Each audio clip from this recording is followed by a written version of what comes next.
নমস্কার, আমি প্রতিমা রান্না বান্নায় আপনাদের স্বাগত। হিঙের কচুরি, কড়াইশুঁটির কচুরি অনেক তো খেলেন, এইভাবে একবার আলুর কচুরি বানিয়ে খেয়ে দেখে নিন কিভাবে বানালাম। প্রথমেই আটা নিয়ে নিয়েছি আর নিয়েছি চিনি, তার মধ্যে তেল আর লবণ। খুব ভালো করে ময়াম দিয়ে নিতে হবে। যখন ময়াম দেওয়ার পরে ময়দা এইভাবে মুঠো করলেই দলা হয়ে যাবে, ঠিক তখনই অল্প অল্প জল দিয়ে একটা ডো বানিয়ে নেব। একদম লুচির আটা মাখার মতন করে মেখে নেব। একদম শক্তও হবে না, একদম নরম হবে না, একটু মিডিয়াম। তারপরে উপর থেকে একটু তেল দিয়ে কিছুক্ষণের জন্য রেস্টে রেখে দেব ঢাকা দিয়ে। এবার আলুর পুর বানানোর জন্য দেখুন নিয়ে নিয়েছি 3টে সেদ্ধ আলু। খোসা ছাড়িয়ে নিয়ে এইভাবে গ্রেট করে নেব, তাহলে কি হবে, গোটা একটুকুও থাকবে না, খুব ভালোভাবে একদম স্মুথ পেস্ট হয়ে যাবে। দেখুন সমস্ত আলু গ্রেট করা হয়ে গেছে। এখন ওর মধ্যে দিয়ে দিচ্ছি আগে থেকে ভেজে রাখা আদা, রসুন, কাঁচা লঙ্কার একটা কুচনো পেঁয়াজ।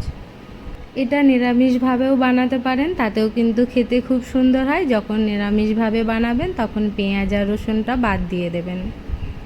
এবার একে একে দিয়ে দিচ্ছি স্বাদমতো লবণ, হাফ চামচ জিরে গুঁড়ো, হাফ চামচ লঙ্কা গুঁড়ো, সামান্য জোয়ান দিয়েছি আর সামান্য কালো জিরে দিয়েছি আর 1 চামচ দিয়েছি চাট মশলা।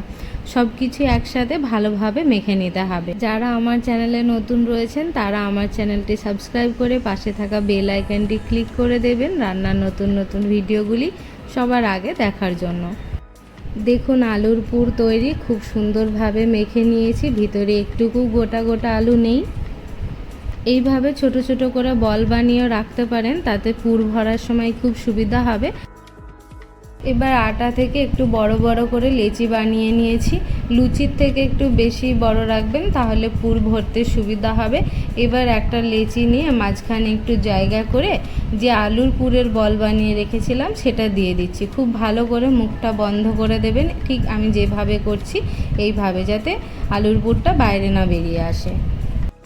দেখুন আমি আর একটা বানিয়ে দেখাচ্ছি। একটা লেচি নিয়ে মাঝখানে ঠিক এইভাবে আঙুল দিয়ে প্রেস করে করে একটু জায়গা বানিয়ে নেবেন, মানে একদম পুরো টুপির মতো দেখতে লাগছে দেখুন।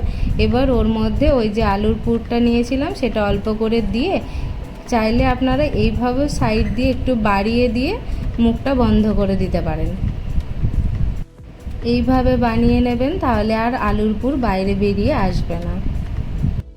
সবগুলোতে একইভাবে পুর ভরে নেব। দেখুন সবগুলোতে পুর ভরা হয়ে গেছে। এবার একটা একটা করে বেলে নেব। প্রথমেই যদি এইভাবে বেলে নেন তাহলে ভাজার সময় খুব সুবিধা হবে। প্রথমে এইভাবে একটু তেল দিয়ে নিয়ে খুব হালকা চাপ দেবেন, বেশি চাপ দেবেন না, তাহলে আলুর পুর বাইরে বেরিয়ে আসতে পারে। আর একদম পাতলা করবেন না, একটু মোটাই রাখবেন, তাতেও কিন্তু নরম এবং ফুলবে, ভয় পাওয়ার কোনো কারণ নেই। দেখুন এই রকম মোটা করে সবগুলো বেলে নেব। কচুরি বানানোর ক্ষেত্রে এইভাবে মোটা করে বেলে নিলেই ভালো হয়। সবগুলো একই সাথে বেলে একই থালাতে রাখবেন না, অন্য কোনো থালাতে নিয়ে এইভাবে ফাঁকা ফাঁকা করে রাখবেন। চেষ্টা করবেন একটার উপর একটা না চাপিয়ে রাখতে, তাহলে তোলার সময় প্রবলেম হতে পারে। দেখুন আমি কয়েকটা বেলে নিয়েছি। এবার কড়াইয়ে তেল গরম হতে দিয়েছি, তেল গরমও হয়ে গেছে। এখন ওর মধ্যে খুব সাবধানে ছেড়ে দেবো একটা একটা করে।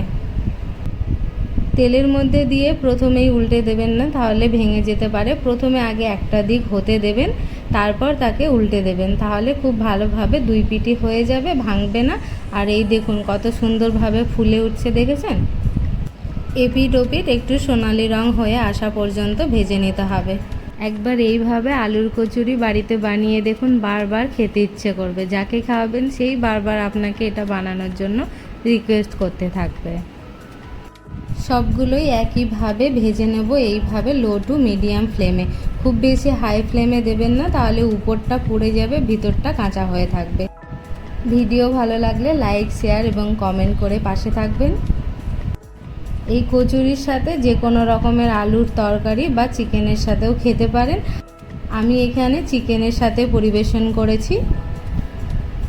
আবারও আসবো অন্য একটি রান্নার ভিডিও নিয়ে। ততক্ষণ পর্যন্ত good day, good luck and eat safe. Thank you for watching.